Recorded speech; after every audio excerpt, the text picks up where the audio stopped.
Before we go to questions. Yeah, I'm like everybody who's still playing. We're thrilled to be here, thrilled to be in Kansas City, excited for our team and coaching staff, but I'm really excited for Xavier University. It's a fantastic place that sometimes has an understated tradition when it comes to this tournament. You know, at one point, our program went to 16 of 18 NCAA tournaments. It's very difficult to do, and we're thrilled to be back in it. Let's go to questions. First one here's on the left. Myron Metcalf, ESPN. Sean, when there's a coaching change, especially in this era, a lot of players will transfer. That's something that new coaches have to deal with. What did you say to these guys after they won the NIT to convince most of those guys to come back and join you? You know, Myron, I think it's a testament to just Xavier as a university. Obviously, we talked to everybody, and we also talked to their families. It didn't take a lot of convincing. I think that the guys, our players, knew that we had the opportunity to do something special. I also think because I had been at Xavier before, that I had a different type of credibility. There's a lot of people that they know that either I had coached or been in the Cintas Center and been in NCAA tournaments with previous Xavier teams. So I think that helped a lot as well. Okay, on the coach's right. Adam Baum, Cincinnati Enquirer. Sean, you've been to the second weekend before, but the guys on your team have not. How do you walk them through the magnitude of this moment and help them sort of understand it and deal with it the right way? Well, that's the great part about this tournament. You know, that's as important as anything, the preparation for the game, et cetera, the scouting. You know, it's so much, I think, more important that the team that we are, that, you know, you do what you do. That there's a reason that we're here. There's a reason that we even made the NCAA tournament. It's those things that you want to be razor sharp and be at your best at when you get to this round. My experience, I think the first game, the magnitude of actually the start of the tournament, especially if you're favored or you're the higher seed, sometimes it can work against you. We dealt with that a little bit last week, but my hope is that you play two games and get to this round, although it is big. Guys now have tournament experience. They've been through it. They've traveled to a city already. I think this time around, from that perspective, I think is somewhat easier. At least I hope so. Okay, now on the aisle. Mike Finger, San Antonio Express News. Sean, speaking of your experience in this tournament, I know it probably seems like a lifetime ago, but what do you remember about the drama of the last time you played Texas in 2011 in Tulsa, and do you think that defending the inbounder will play as big of a role this time as it did last time? Yeah, so you're talking about when I was a coach at Arizona? Yeah, that was a big moment. You're right. I actually forgot about that. Great game. If you think about the players that were in that game, you know, a lot of them went on and had great careers in the NBA, both teams.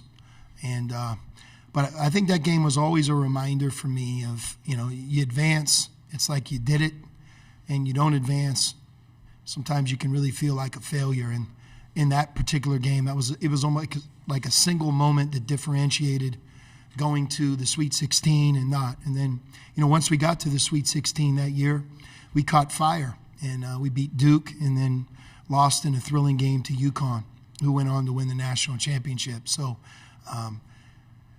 yeah, that was an amazing game. Do you remember the 5-second call in that game? I do. I thought he got the call perfect. 5.5 is what I had it at. Media, if you're joining us on Zoom, please use the raise hand function to signal that you have a question. We'll stay in the room here. Go on coach's right on the aisle. Cincinnati Enquirer. Sean, I've heard you say do what we do a lot, and I think that was something that you brought to Xavier the first time. What's the backstory with that? Why is that such an important message that you give to your team so often? You know, we can control that. You know, it's hard to control what other teams are doing and in their programs. Everybody has their own way, but this is our way. And I think the more that we're all united and on the same page of this is what we do, these are the things that are important, this is how we practice, these are the things that we hold sacred. When everybody's united for that, I believe that you have a chance to overall be the best that you can be. And, when you're constantly trying for excellence, it starts with you. And that also, I think in our world today, it always points the compass back at the things that we can control. Today's practice, yesterday's weight lift, the preparation for the game, the way we warm up, all those types of things, trying to keep the focus on our process. So maybe that's a different way of saying the same thing. Let's go in the back in front of the TV camera. Hey, Sean. Eric Olson with the Associated Press. Wanted to ask you about Sully. When you got him here, did you expect him to make this big of a contribution? And can you just put into perspective exactly what he's meant to this team this year?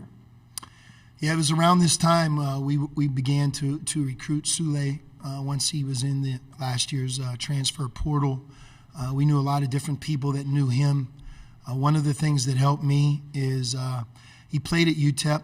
Ironically, Rodney was his coach, and I was the coach at Arizona. And, you scout a team, you prepare for them, and then you play against the team. I think you have a pretty good feel for players and different things. So we had a great sense, and then that firsthand experience, I think, really allowed me to feel good about him.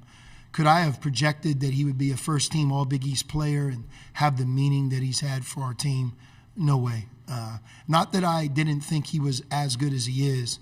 He's been a super player for us. I mean, I'm sure if you talk to the other coaches in the Big East, they'll tell you that he's a big difference in our team. So I'm thrilled for him. A lot of the things that we talked to Sule about a year ago that we thought could come true have come true for him. And he had a great opportunity, and he's taken advantage of that opportunity. His story is remarkable when you think about where he came from, how long he's been playing. And sometimes when we talk about how many points he scored, I mean, he scored in his college career over 2,400 points. That's a lot of points. There aren't too many guys that have played college basketball that have scored that many. So we really believe in him. I'm sure Rodney Terry believes in him. He coached him, and I know that he thinks the world of Sule as well. Great kid, amazing kid, and that's the other part of Sule. He came to us for all the right reasons, and he's meshed with the group and our team and our university in almost like a seamless way, as if he has been with us longer than a year. And it's going to be sad when he goes. We'll stay in the back and move to Coach's right. Coach, Sam Lance with Adam Zagori and Zags blog on the same subject of the transfer portal. It's obviously very important nowadays in roster building. So I wonder if you have any thoughts on how staying in the NCAA tournament could be a disadvantage to recruiting the portal. There are guys that are in the portal now, even committing while you guys are still playing basketball. Just want to know your thoughts. Yeah, no, I totally respect your question. I get it. But there's nothing that allows you to be more successful in the future than winning.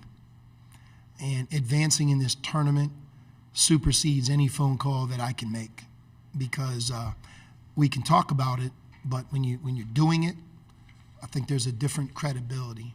And also, whether you like it or not, it's the new way. So it's not as if we can't communicate while we're here too. So you kind of wear two hats, but I do respect your question. It is unique. A few years back, this wouldn't necessarily be the case, but I think all of us have to adjust, and that's what we're trying to do. Okay, toward the back. Sean, Chuck Culpepper from the Washington Post. In as much detail as you like here, what has it been like to have this rare experience of returning to a place after more than a decade? Yeah, Chuck, it's very unique. It is. The last time that my wife and I lived in Cincinnati, Ohio, we had 3 young sons. I went to soccer games, Little League baseball games. I watched one of my sons get stuck in center field fence. His foot got stuck, and they could have run about 6 home runs around while I had to walk out there and get his foot out of the fence. I won't tell you which one of my 3 sons, but when I think back to our first days, the last time in Cincinnati, it was an 8-year period with small children, all three sons, raising them and coaching. This time, 13 years later, all three of them are out of the house. One of them's an attorney, one of them's part of our staff, and my third son is a student at Arizona. So it's just my wife and I, and that in and of itself is a lot different. Some of our biggest supporters and friends that I used to see all the time in Cincinnati the last time, they now live in Florida. Imagine that, they come back and forth. But I also tell you there's a lot of similarities. Xavier, what it stands for, the passion for college basketball hasn't changed. As a matter of fact, now that we're in the Big East Conference, the last time I was there, we were in the Atlantic 10. I'd say there might even be more passion towards our team in the college basketball season. So, but very familiar with the area, and me and my wife both growing up in Pittsburgh. Cincinnati and Pittsburgh have some similarities. Less than 3 minutes to go in this interview session. We'll go here on the left. Sean, there was a game in November when Jerome Hunter played just 4 minutes. I think it was against Indiana. He's averaging 29 minutes a game, 19 points a game. What has he meant to this team since the Zach Fremantle injury? And do you get here without Jerome Hunter stepping up the way that he did? No, Myron, you're really spot on.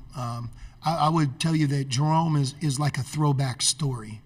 There used to be stories like him all throughout this tournament where you kind of earn your stripes, you have a smaller role, you do it well, you make it bigger, you do that well, and then all of a sudden circumstances and your good play allow you to have the role that you really hoped for. And then you start getting better at that role, and all of a sudden you become a very good player.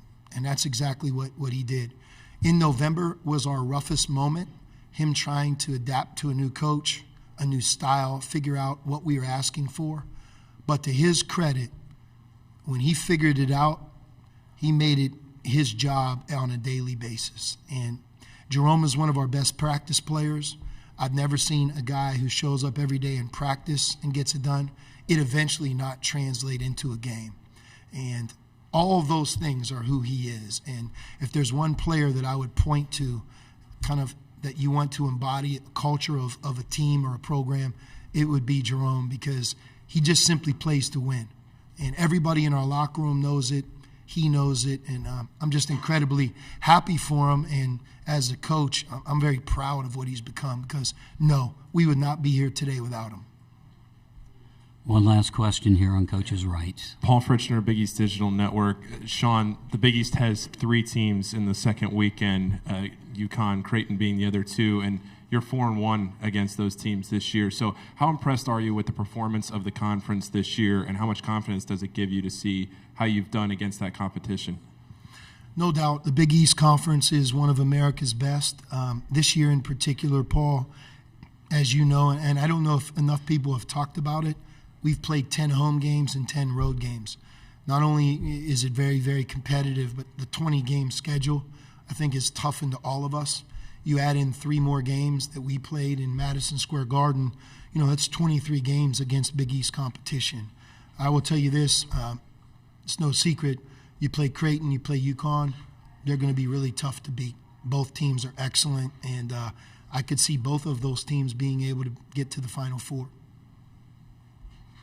Okay, Coach, thank you so much. Yeah, thank you.